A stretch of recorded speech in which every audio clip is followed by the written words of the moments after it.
Hi, welcome to the Smoke Trail. This is a Q&A session. I'm going to answer some questions about navigating the spiritual landscape, sorting truth from noise. I think one of the big challenges in a spiritual journey is figuring out what to believe.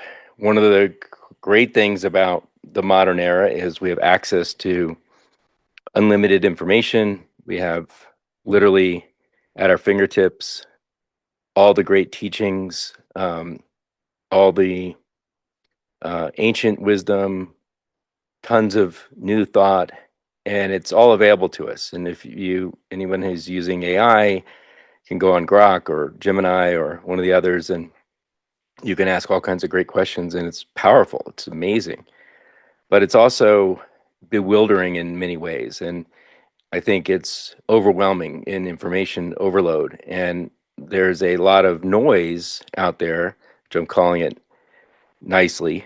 There's truth and there's a lot of noise that I think gets in the way of the truth. And so, one of the things that I love about David Hawkins is, we can calibrate all of these things in Power versus Force and his subsequent books. He demonstrated that ability, and I use it all the time. So you can do it with muscle testing. You can do it with a pendulum if you get good at using it.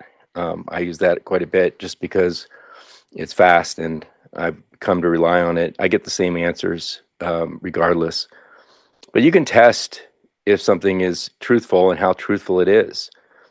And so, there's so much stuff packaged up out there that is literally pieces of truth mixed in with untruths, mixed in with marketing, mixed in with sizzle, that it's easy to go down a false path. So one of the simplest ways to know is to simply test it. You can test it with pendulum, you can test it with muscle testing, and you can say, is this teaching truthful? Is this teaching calibrate above 200 on the Hawkins scale? It goes to 1,000 in terms of spiritual truthfulness. And if it's over 200, then it's integrous. And the higher it is, the more integrous it is. If it's below 200, don't touch it. Don't mess with it. So that can save everyone a lot of time and effort and going down wrong paths. And, wrong paths can be quite costly. If you absorb the teachings that are not integrous or from a teacher who is not integrous, then you can waste a lot of time, and time is very precious in this lifetime, and it can cause a lot of problems. I know people who have gone down the path of following someone who may have calibrated quite high at some point, and in so doing had a lot of great insights, perhaps influenced a lot of people, had things that unlocked things with their followers, but then they took a wrong turn. And that happens quite often in awakening and consciousness, right? People who are following a spiritual journey, because there are lots of energetic forces out there that don't want people to wake up. So the as you raise up, you're going to be tested. We're all tested at different times with different energies, and those energies can be quite sophisticated. So a lot of the fallen gurus over time have been just those examples. People who have calibrated quite high. As you calibrate higher, you have a much higher energy level. That energy level is palpable. People feel it, and they may be somewhat charismatic. Anyway, they develop a following, and the following can grow. And then the forces that end up coming at that person are typically what we would call luciferic forces. So I will differentiate luciferic from satanic forces. So satanic forces are the killing, raping, violence, stealing, the low level negative energies that persist throughout the world. The Luciferic forces are a little bit harder to recognize, and these would be power, sex, money, not being truthful. They're subtler, and they come packaged in things like, oh well, we're on a spiritual journey together. Uh, we Everything we're doing is integrous and is holy. God made us. God made the world. God made sex. Let's have holy sex. That's one of the most common examples. Is the guru gets twisted in their mind around, or tempted by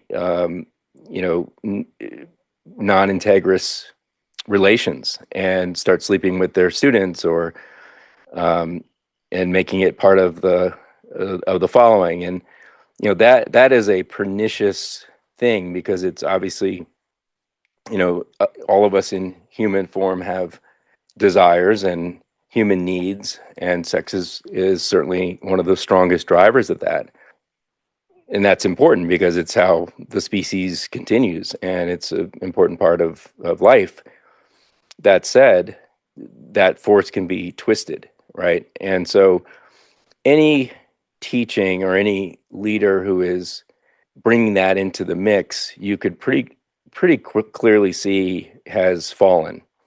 And there's lots and lots of examples of those that have done that, who have gotten waylaid. Another example, and I guess this is kind of related, but I had an experience not long ago where we were invited into a really beautiful setting. We didn't really know what we're getting into, but it was a group of friends, and everyone got together, and it was very ceremonial in nature. There was blessings everywhere. There was all kinds of symbols of divinity. Everyone was Palo Santo being burned, and clearing the energy as people came in. And then there was a circle where there was a lot of lovely things said. There was a beautiful poem read. Everyone went around kind of in a circle, and contributed one word of what they wanted to bring to the event. I said love. Someone said unconditional love. There was all kinds of beautiful things said, and so it went around the circle. It was beautiful. Then there was a cacao ceremony, which was also quite lovely. And cacao is a heart-opening, natural, occurring plant, and everyone took that and with intention into your heart, and it was all lovely, and it was parallel to some of the other spiritual events I have participated in.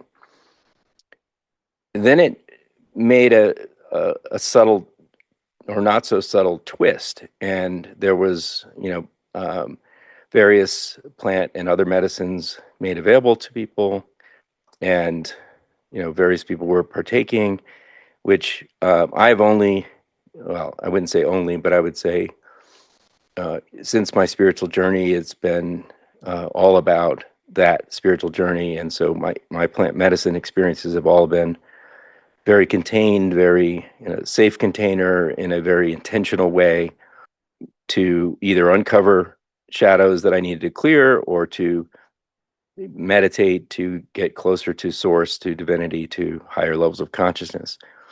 So this was kind of a weird setting with a big group. That was more of it felt like a ceremony, but it was, billed as a social gathering. So medicine was given out, and then it took a really different twist. And there was a person there who I feel infiltrated the group in some way, brought a dark energy to the group, and went down a path of kind of a, under the guise of tantra, but it was more of a S&M kind of, display. And at which point we left the event. But I also know people who stuck around, and it went down a path that you could predict. Now, that is a great example of a spiritual setting, a very lovely setting with all the setup that you would want to have for a lovely experience, but with a darker either intention or a darker energy that was present, and nothing good can come of that. And it was a really kind of an eye opener because it was a surprise and a great example of these Luciferic forces infiltrating the spiritual community. You can test any of this stuff independently, and it would show up. I mean, I think tantric practices, for the most part, you know, if done properly in the traditional way, frankly, don't involve necessarily, you know, sexual activity. There's a lot of energy work, and generally speaking, are calibrate positive, not super high, but they calibrate above 200. But used in a setting like that, used with a different intention, clearly calibrate negatively. It's a really simple way to stay on the straight and narrow, and I'm happy to share methods or, you know, approaches to that if you have questions. One of the things that I also think in terms of navigating the spiritual landscape, sorting truth from noise, is all of the ancient teachings. You know, so you've got ancient teachings around Christianity, around Buddhism, around Hinduism, around Judaism. You know, and I'll stick with those for now because I'm most familiar with those, which all have different twists and turns in terms of their approach, their nomenclature, the way they talk about different things. But I would say that, you know, as a rule, a lot of those texts, if you read, you know, the Buddha's writing, the Dhammapada, if you read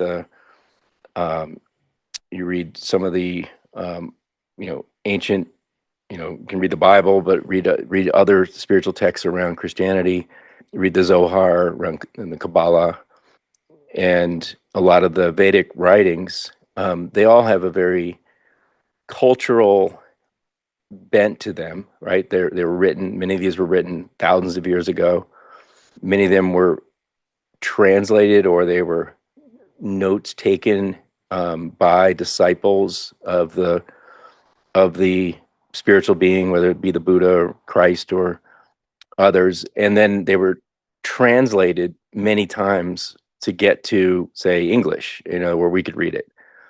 And you know, we've all played the the whisper game where you whisper to someone and it goes around the room, and by the time it gets back to the end of the line, whatever was said is typically quite different than what was started, and it can be very different in meaning and context. And so the context of these works all have a cultural and timing setting to them, which make it hard. But if you study them, and I have, and I'm certainly no scholarly expert on any of them compared to people who do that for their life, but I have dug deep into lots of these teachings, and you can start to discern the things that are common across all of them, which don't have anything to do with the cultural and timing, age, setting that they took place. And those teachings are integrous. Those teachings are, and they're frankly the same. The people that reached the high levels in Buddhism and, you know, the Buddha mind, what Christ saw, Christ consciousness, and the saints and sages of that tradition, the many sages and enlightened beings that came out of the Vedic tradition, all saw the same thing. All saw divinity. All saw source. All saw one. The non-dual teaching is common across them, with different words, different cultural meanings, but there's commonality.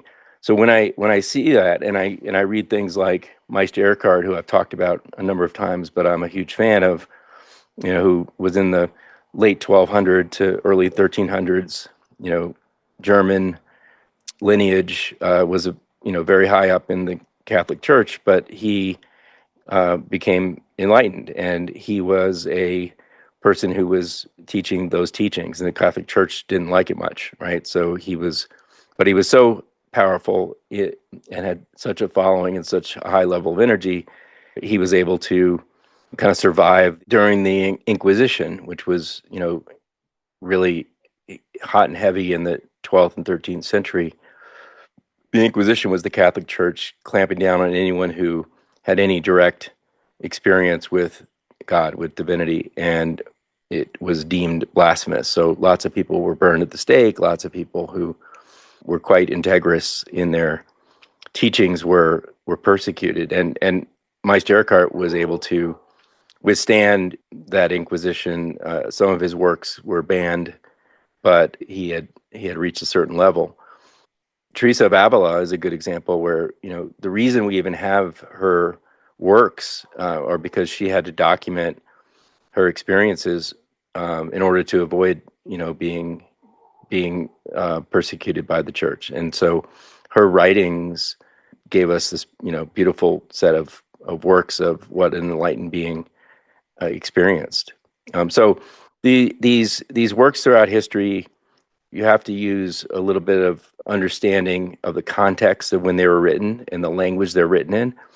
But the things that are in common across all of them are absolutely integrous. So, and I think the same goes for the Zohar and what the Kabbalah teaches. And it really is a common teaching across these works. How can intuition help navigate conflicting spiritual advice? Look, at the end of the day, as we gain in our ability to understand these things, discernment comes with it. So spiritual discernment comes with it, and the ability to know what is truthful and what is not truthful, I think, grows over time. The muscle testing, or checking, is a great validator, and it's a very valuable tool to all of us as we go through this journey and gain our ability to just intuitively know things. Some people are better at that than others, but if you're in doubt, it's a good fallback. Why is it easy to get lost in the spiritual marketplace? Well, look, there's lots of teachings that are built around integrous ideas, and then they're subverted. I mentioned the one example. Another, frankly, example is in the Catholic Church is obviously, dark energies have infiltrated aspects of it, and they're exemplified by the pedophilia and that whole scandal, which is not a single scandal. It's something that obviously become known now. That was a very, very big thing of infiltration. So, these things have happened over time. They happen today. I think if you see someone who is gains a big following and they turn that into a big commercial enterprise, I'm an entrepreneur, business person. I have no issue with people charging for things and making money, and I'm fully okay with capitalism. But when you start combining it with spiritual teachings, I think there's a fine line that gets crossed easily. You start building up, say you have a following and you have teachings that are integrous, you start to get followers, and then you start promoting it, with whatever it is, programs, retreats, books, and that's all fine. And then if it becomes an enterprise, and you have a staff, and you've got marketing people, and you've got a machine to feed, the temptation to feed it starts to grow, significantly. And so that, I think, is I'm not going to draw the line like Hawkins did, where like nobody can make money at this stuff, which is, I think that's extreme. But I think the reason he drew that line is because it is easy to fall prey to, a very commercialized approach to it. And look, these teachings are available. They are available, to each of us, and we have them available at our fingertips in today's day and age. They don't need to be secret. They're not, these are not, if you join my secret society and make a pledge, make an oath of some kind, you get to get these powers, and and that exists, but that's not integrous. So, a lot of these secret or groups that make you make pledges, if you have to sign an oath or make an oath to join a group, then it's likely they've gone astray. I'm sure there was a reason in certain times that they had to keep things secret because things like the Inquisition were happening. And so it was important to be careful about who you let into your group. So there's some of that was probably, good reasons. But I think in today's day and age, those reasons don't exist. And so no one should have to, or no one should, shooting on you. No one ought to be making pledges or taking oaths that you may have to abide by beyond this lifetime. So I think those are some of the telltale signs. How can you blend teachings from different sources without confusion? I kind of touched on that, and that was really about separating the cultural aspects from the core teachings. God doesn't care if we wear a hat or if we eat a certain food. There's a bunch of things that are kind of intertwined in various religions that have nothing to do with divinity, but they became embedded in it because they were partly cultural. No one cares what you wear. No one cares who you decide to love, and there's all these basic core things that got tied up into religion that are probably not not pure in terms of the core teachings from the original Avatar. And you can kind of see that if you look across these different ones. What role does personal experience play in validating spiritual info? Well, all spiritual information at the end of the day is verifiable within. So you hear that a lot, but in contemplation, in meditation, we begin to see the teachings, the truth, and and you can feel it. Where you energetically feel excited is spirit saying, do that. Where you energetically feel contracted, it's spirit saying, back away. So that it's like there's some core things that I think are helpful in the process that are based on experience. I've spent a lot of my time trying to internalize the teachings in a way that they gave me an understanding of what to look for, but then they became things that I had to go experience myself. I think that's really important for everyone on a spiritual journey. How do you stay grounded when exploring new spiritual ideas? Well, that's really important. Again, core teachings, they're really simple. We are in a universe of love. What does that entail? Treat everyone like you would treat yourself. And that means you're treating yourself really well, right? So, like, treat everyone like it's your most prized possession. And drop judgment. People are going to come in different packages culturally, and the way they look, the way they act, the way they are. And, you can use discernment to decide where you want to put your time, who you want to spend time with, what groups you want to be in, and therefore which groups and people you don't want to be around. That's really important, without necessarily passing judgment and engaging or fighting with people who are on a, let's say, less integrous path, which is just it's an earlier version, right? So we're all kind of at different levels of learning and experiencing consciousness, and most of humanity is at a negative level of consciousness, so they are living in a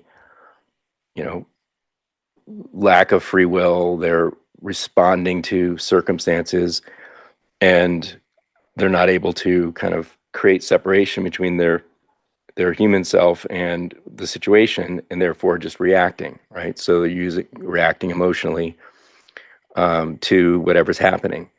And it's not a judgment that that's the case. It's a discernment. It's understanding that, when people that are at a certain level, they are only going to respond at a certain level. And if you're at a different level and you're moving up in consciousness, it's just extremely important to recognize that and to disengage with the people who are operating at that level whenever possible.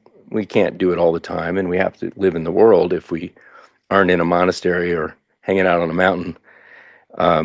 So you're going to interact with people, but it's the circles you surround yourself, the people that you are your friend group, the people that are your relationships. Where are they? And if they are on a much lower level, you know, they may not be right for you if you're on a spiritual journey. And so it's really important because the energetic level of the group that you are with has a huge impact on your own. And, until you get up to a certain level of your own internal high level of understanding, um, and the ability to maintain that high level of frequency, you do not have the ability to not be sucked into whatever group it is. And frankly, even if you're at a high level, you can get sucked in. So that's super important.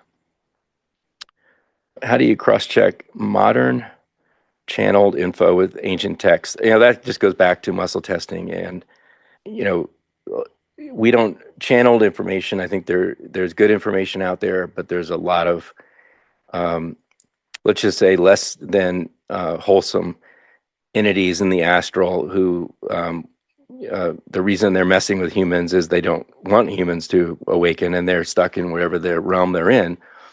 And so I think we have to be very careful with channeled information. Just because it's channeled and it seems like it comes from a higher source doesn't mean it's spiritual, doesn't mean it's integrous. And so it's really important to have discernment. So Hawkins teaches just stay away from it. We don't need it. We've got plenty of enlightened material that is available to us that's integrous, and there's no reason to go there. I think there's valid teachings, and there's good ones out there that are channeling things that are definitely positive. But again, it's important to test them and to have discernment of which things to listen to, which things to watch. And just because they're channeling something again, and maybe they're charismatic and they've got a show and they've got a lot of followers, it's not in your interest to absorb that material, even if a lot of it might be integrous. It's the things that you don't notice. It's the things that are kind of below the radar, that are kind of embedded into it, that can lead us down the wrong path. How do you stay open to new ideas without falling into dogma? I mean, that was part of my journey. Is really because I didn't grow up in a very religious, or I didn't grow up in a religious family, and the religion that I was exposed to was a cover for dark energies and bad behavior. Let's just say in a nice way.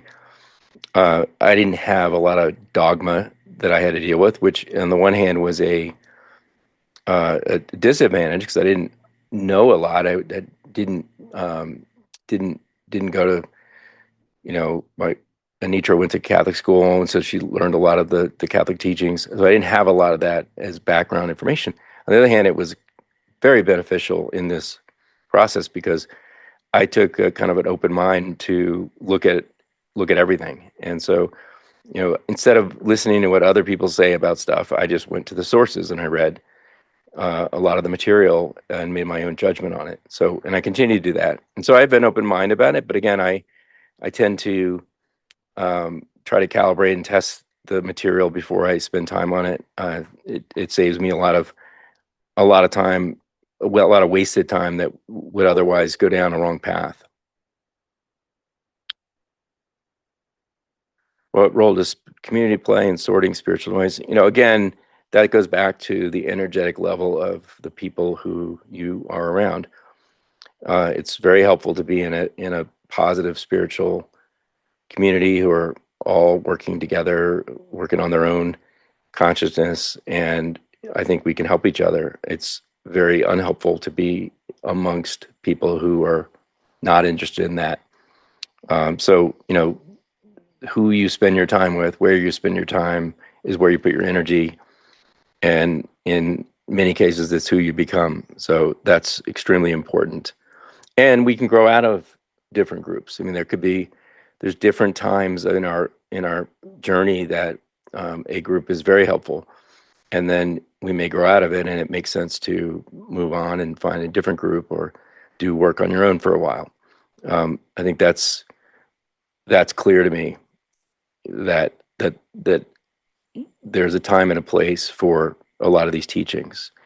If you start out reading the Bhagavad Gita and let's say you're integrous, but you're just open, you're trying to learn things, and you're in the 300s or 400s in consciousness, it's going to be kind of hard going. It calibrates in the 900s. It doesn't mean don't read it. It just means, it may not all sit. You may have to come back to it. I found that a lot of these spiritual teachings, when I come back to it a second, a third, a fourth, a 10th time, make a lot more sense. And so I continually go back to these core teachings and reread them, listen to them, and I get new things out of them each time. All right, the sun is setting on the Sedona Mountains, and although I could keep going in this lit up spot, I'm gonna pause here, and we'll come back to some of these topics, and happy to answer more questions if you've got them. So blessings to you and your family, and thanks for spending some time here.